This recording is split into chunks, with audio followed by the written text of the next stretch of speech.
the IT industry and mental health in the IT industry. Mm-hmm. So last year, you asked me to collaborate with you on a white paper. Mm-hmm. And I'm very interested, obviously, in this topic because I have a team of IT people, and I know that you've also worked with them, which has been amazing. So I'm interested to know what made you feel like that was a topic that needed to be covered. Well, the reason I picked the IT industry was because my majority of my HR career, I either worked for an IT company or I supported one of the IT, the CIO in the business. Yeah.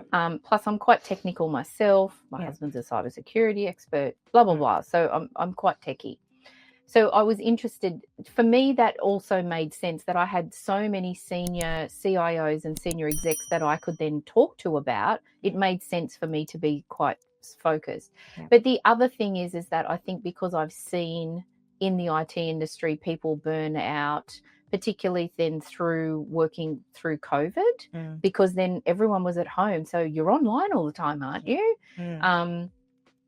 And I saw the difference of when people don't have strong boundaries, or when people that work is their whole life, or they think if I'm not working 24/7, I'm going to lose my job, or they don't have enough confidence or courage to speak up. Like there's just so many things that I saw. But the other thing that I was really curious about was, as a leader, what happens when you can actually see someone struggling? How do you deal with that? And so I was really curious about that.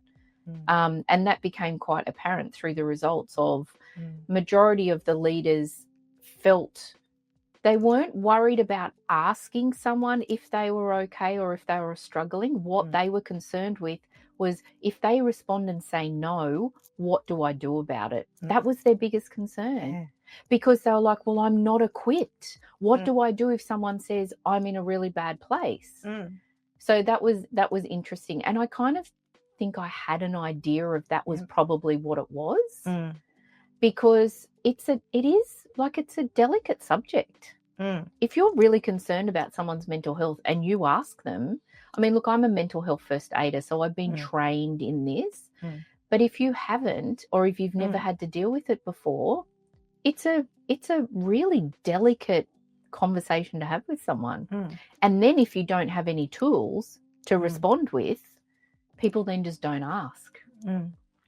So what do you say if somebody comes to you and says, I'm not doing very well, or I'm having trouble with? Wow. So you say, well, on the absolute extreme, usually like mental health first aid, you're taught to say, are you that, are you in such a bad place that you're wanting to harm yourself? Like you actually, if you're really concerned about someone, you really need to ask them that. And usually if someone's in crisis, they will tell you if they are or not.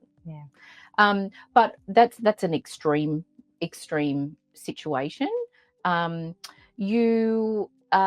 So what I suggested with leaders was, do you have an EAP?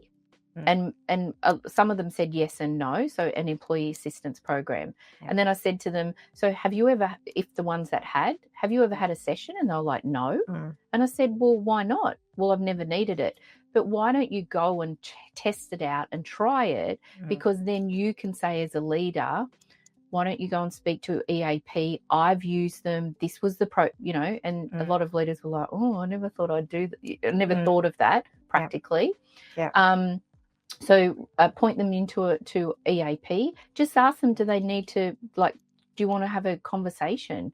And just sit and listen. Because a lot of people just want to be heard.